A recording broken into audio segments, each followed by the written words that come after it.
Bournemouth Casual Element (BCE) is one of the most infamous football hooligan firms associated with AFC Bournemouth, a club that traditionally might not be associated with football violence given its relatively small size compared to England's footballing giants. Yet BCE's rise to prominence in the underworld of football hooliganism has left a mark on UK football culture, illustrating how even smaller clubs can harbour a group capable of extreme violence and organised criminal activity. The BCE emerged in the 1980s during the heyday of the casuals subculture, a phenomenon characterised by fashion-conscious football fans who shunned the typical fan attire of scarves and shirts in favour of designer clothes and sportswear. This movement was about more than just fashion, it was a tactical decision. The casual look allowed hooligans to blend in with the regular fans, making it easier to avoid police detection and surprise rival firms. BCE was born from this ethos, attracting young men from Bournemouth and surrounding areas, united by their love of the club, camaraderie and a penchant for violence. The firm's early days were marked by rapid growth as it drew in members who were disillusioned with the mundane and attracted by the allure of belonging to a feared and respected group.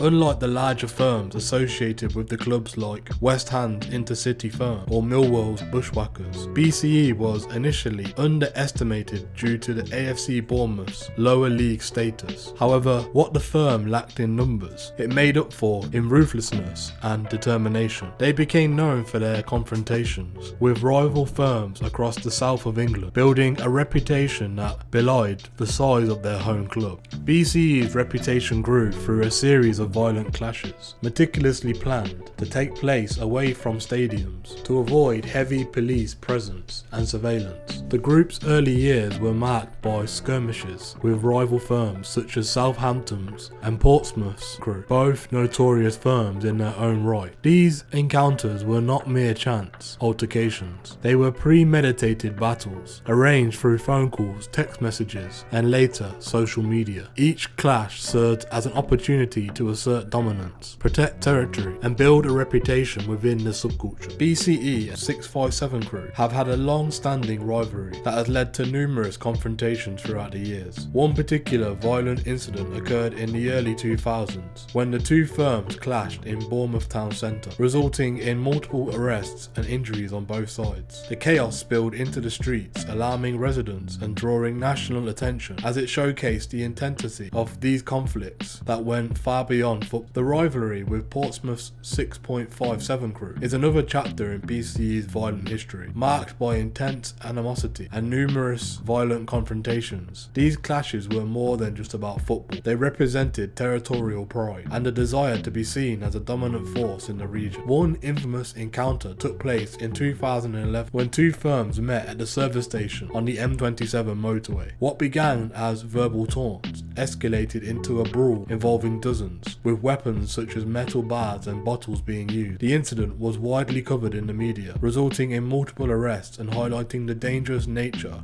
of these orchestrated confrontations. In the late 2000s, Hampshire police launched Operation Disrupt, specifically targeting hooligan firms, including BCE. The operation aimed to curb the escalating violence surrounding football matches in the region. Over 30 individuals linked to BCE were arrested during this operation, leading to bans from attending football matches and lengthy court cases that sought to dismantle the group's structure. One of BCE's most infamous incidences occurred in 2013 when they clashed with Coventry City fans during an away match. Reports suggest that BCE members, numbering around 50, stormed the local pub filled with Coventry supporters, leading to a violent confrontation involving chairs, bottles and fists. The brawl left several injured and resulted in 14 arrests, further cementing BCE's notoriety in the UK hooligan scene and prompting a renewed crackdown from the police. BCE's operations have been marked by a high degree of organisation, rivaling some of the more prominent hooligan firms in England. Unlike the spontaneous violence that characterised early football football hooliganism. BCE's actions were often planned with military-like precision. Communication within the group was key. They utilised mobile phones, encrypted messaging apps, and social media platforms to arrange meetups, share intelligence on rival firms, and evade police enforcement. Their tactics were adaptive and strategic, designed to outsmart police forces. BCE would frequently stage confrontations far from stadiums or in secluded areas, making it difficult for police to intervene swiftly. These locations included train stations, service stations, and city centres, where they could surprise both rival fans and the police. The firm's members often arrived at these locations dressed inconspicuously, blending in with other travellers and shoppers, which made it challenging for authorities to preemptively identify and stop them. As the BCE's notoriety grew, so did its scrutiny from police enforcement. Police forces across the south of England, including Dorset Police,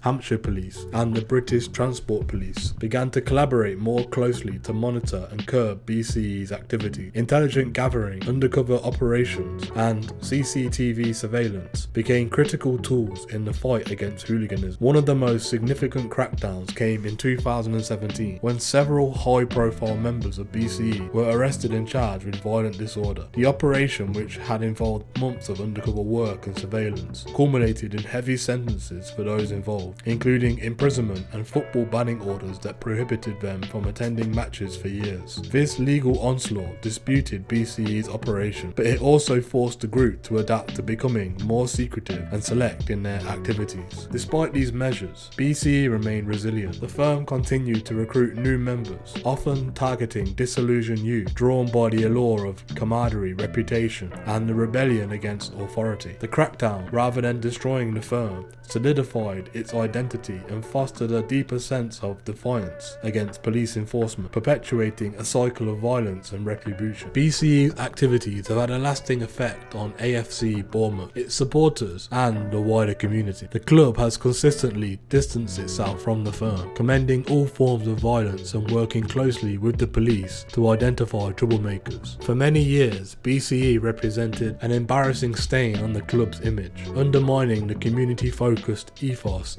that AFC Bournemouth has strived to promote. However, the presence of such a group has also highlighted the broader social issues, including youth disillusionment, economic deprivation, and the pull of gang culture in the coastal towns like Bournemouth. Local businesses and residents have frequently found themselves caught in the crossfire of the BCE's violent altercation. Incidences often resulted in property damage and a heightened police presence, especially on match days, which disrupts daily life and casts a shadow over the local community. Increased security measures at AFC Bournemouth games, such as stricter policing and enhanced surveillance, are a direct consequence of BCE's legacy of violence. Today, BCE is not as active or prominent as it once was, but the group's legacy lingers in the consciousness of those familiar with its history. For some, BCE represents a rebellious spirit that defies authority, whilst for others, it stands as a symbol of senseless violence that detracts from the enjoyment of football. Although large-scale brawls have become less frequent due to heavy policing and the digital age emphasis on surveillance, the underlying tensions and rivalries that fueled BCE's rise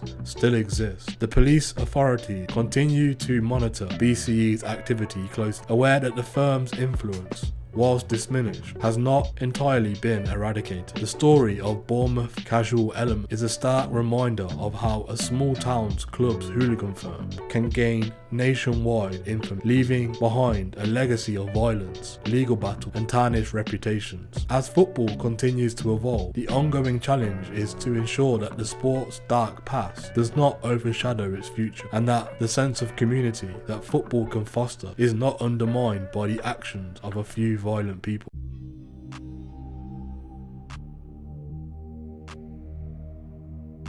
A notorious Bournemouth football hooligan was banned from attending matches for 4 years after a failed attempt to leave the country to watch an England game. Craig Holt, a prominent member of Bournemouth Casual Element, was apprehended by police at Southampton airport as he tried to board a flight to Paris for England's match against France earlier that year. The at the time 21-year-old Mr. Holt, a dedicated AFC Bournemouth supporter with a lengthy history of public order offences, was prohibited from entering entering any Football Association registered stadium or travelling abroad for England's internationals from 2008 until 2012. The ban was imposed after he was stopped under the Football Spectators Act on March the 25th, when police received intelligence that he planned to attend a match despite his troubled history. Officers seized his match ticket, preventing him from leaving the country. Mr. Hall, who at the time resided on Greenway Avenue, had previously been banned from football matches for 3 years in 2004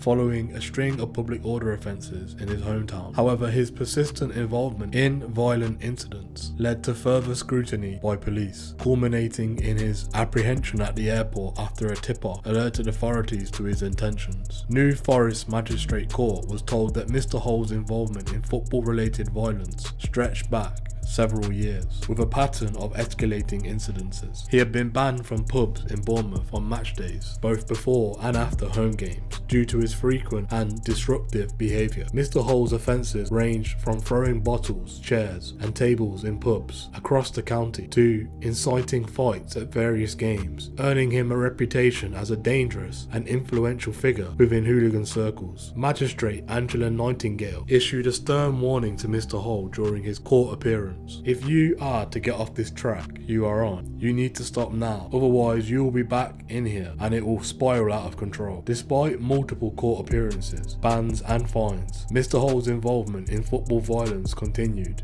unabated, highlighting the challenges authorities faced in curbing his behaviour. The court heard detailed accounts of Mr. Hall's violent activities over the years. His first recorded incident occurred in March 2004 during a match between Bournemouth and Blackpool, where he was involved in a brawl that drew police attention. Despite his initial banning order, Mr. Hall would travel to other cities on away match days, specifically to seek confrontations with rival supporters. His defiance of previous bans and his willingness to travel long distances to engage in hooliganism underline his commitment to BCE's violent ethos. In January 2006, Mr. Hall found himself in trouble once again after an altercation in Swindon, where he and other hooligans clashed with rival fans. A year later, police caught him chanting homophobic songs directed at Brighton's fans during a match, further tarnishing his reputation. Mr. Hall's involvement in disturbances extended to games against Southampton, Gillingham, Brentford and Cheltenham, where he was frequently seen at the centre of violent confrontations. PC Bill Russell, who had been monitoring Mr. Hall's activities for 4 years, testified that Mr. Hall was a well-known and active member of the Bournemouth Casual Element, a notorious hooligan firm